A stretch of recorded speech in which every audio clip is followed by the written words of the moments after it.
Hi guys, and welcome to another episode of A Girl Talks Formula One.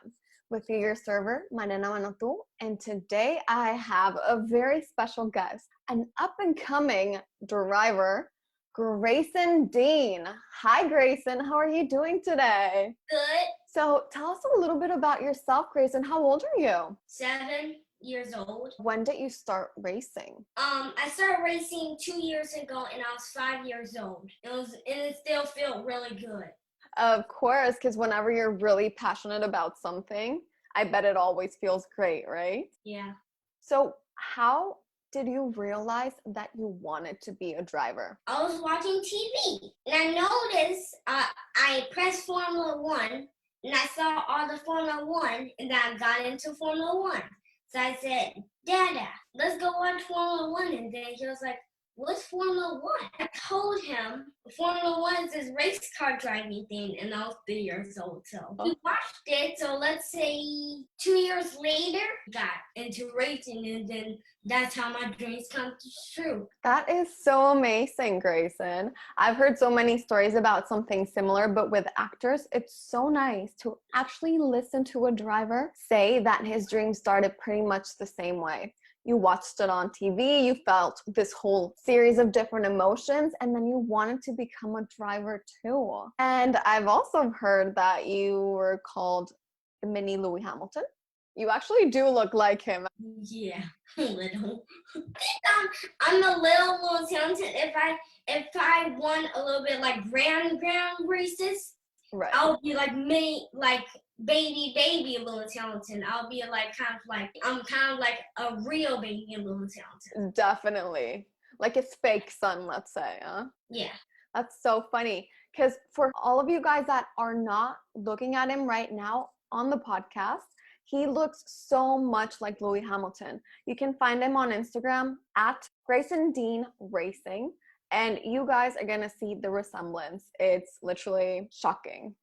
So tell us a little bit about your first race. Do you remember your first race ever? Yes, it was in Sheridan, Illinois, and I actually got podium, and Ooh. I had my first interview there. Oh, there you go. So you've been famous for a while now. Yeah. You're used to this now. I took a tiny break during like the winter or like the middle of last year doing interviews, and then now this year I'm starting to do way more interviews. Of course.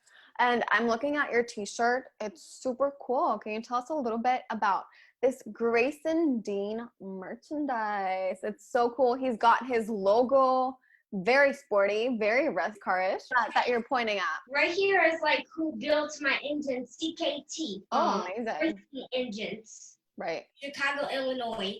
And then this one is Call One. And actually, this one, he's actually still doing a new one, a new team, but I'm still having Call One. And then down here is like High Park Hospitality, and then IT Savvy, and I don't know, and I have way too much on the back. Right, but it's an amazing t-shirt. I love the logo. Show us. Yeah. By the way, I have to say, I love your hairstyle. It's very trendy, very fashionable. I used to have like curly hair so I can get like this. And then we got into racing, and then we wanted to like look like Lewis Hamilton a little. And we like did my hair kind of like that. It's amazing. So you could say your fashion icon. Yeah, fashion icon. And I had a little braid sometimes. Oh, nice. Yeah, I've been to braid. Then the braid feels a little weird on me though. Because your hair feels heavier, doesn't it? Yeah, it feels kind of like tighter, yeah. Yeah. So tell me a little bit about your whole career as a race driver. Do you have any memorable moments that you want to tell us about? I actually had a good career also. Then remember, like, I have a lot of people who helped me in my career. And That is yeah, so important. yeah, Having a good team, and also the support of your parents is so important for you to achieve your dreams. Do you agree? yeah.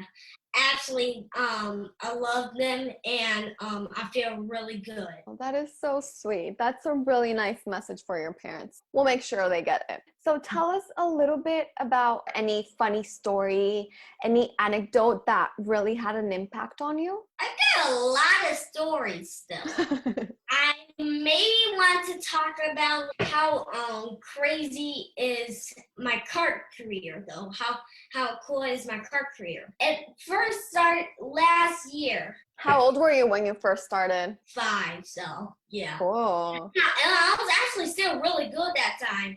Right. Like I was getting used to my kart that time. I actually hit the top speed of my kart. My home track was Badger Kart Club in Wisconsin. So then I actually hit on this kart, let's say 38 miles per hour. It's because it was a small Ooh. time. It was kind of slow. So then now this year I'll still kid kart, the small kart. Right. Now I'm moved up to cadet or sportsman, and now I hit this top speed as let's say 55 miles per hour. Ooh. So you're a fast driver, huh? Yeah, I think I can go a little faster than that though. All at its due time, huh? The more Yeah. you grow in your career, the faster cars you're gonna get because the higher you're gonna be getting in competitions and all of that. So do you have a lot of friends in the motorsport? Yeah, a lot. I have a lot of friends. I have like too many, way too many. Too many. There you go. So you're a popular guy. I have one from like this Grand Nationals Cup carts and my home track, and let's say a few other tracks.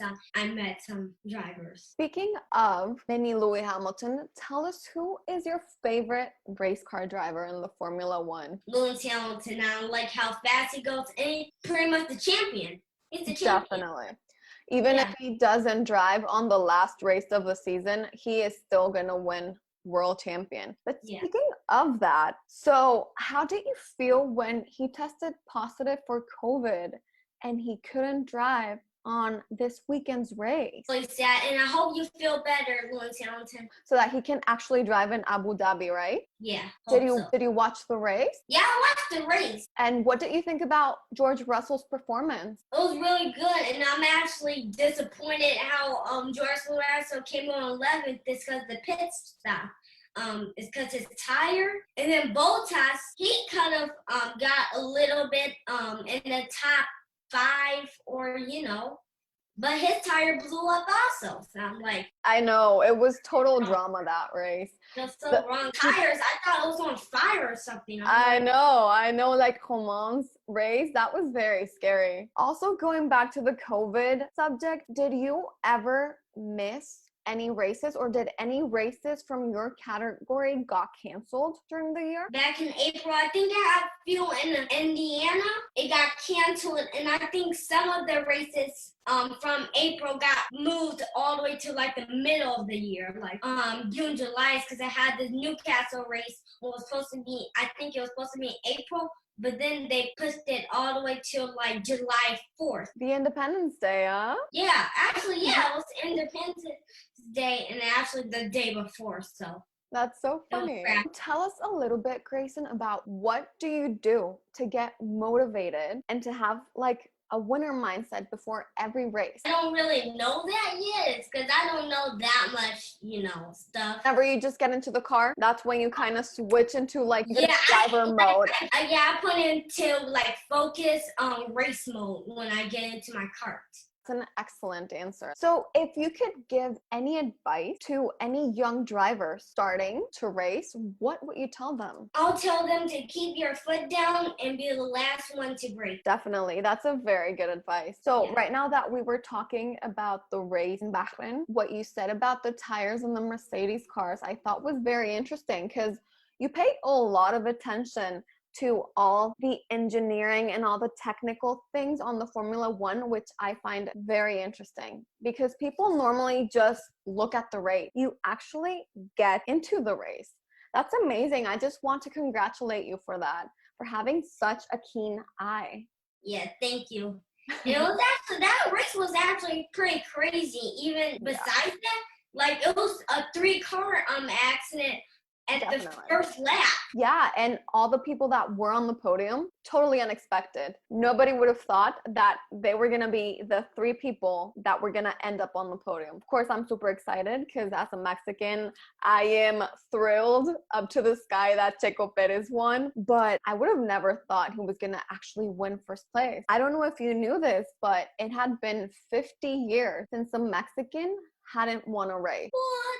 I know. That's a little bit too much years. Yeah, a little bit too much years. And don't you even worry about Lewis Hamilton because he's definitely going to be world champion this year again. Yeah, I think he's going to be world champion. No doubt about that. And I know he's going to not have coronavirus like next week. Like, is it possible he won't have coronavirus next weekend? That's true. That's true. Here's to hoping.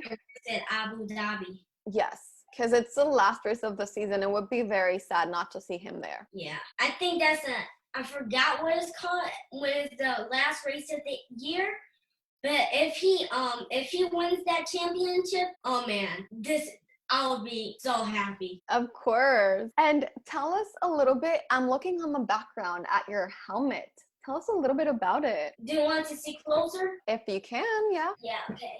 So like my helmet it has like stickers from last year and this year's because actually these stickers fancy. This stickers is from last year is because it's from the old helmet.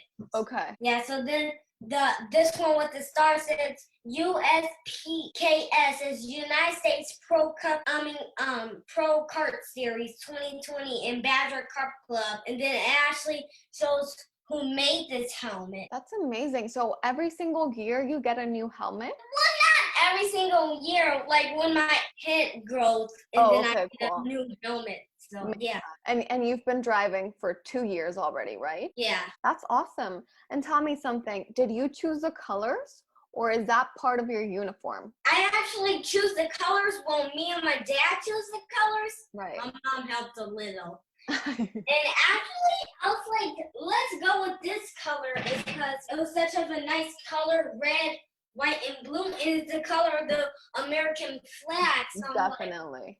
Like, but you just gave it your little twist with like a darker red and a lighter blue, which makes it super fashionable, very eye-catching. I couldn't stop staring at it. Thank you so much for showing it to us. It actually has 4 stars in the back is because I'm from Chicago. So. Oh, cool. So it has meaning too. It's not just a helmet, but there's meaning behind everything on the helmet, on the design.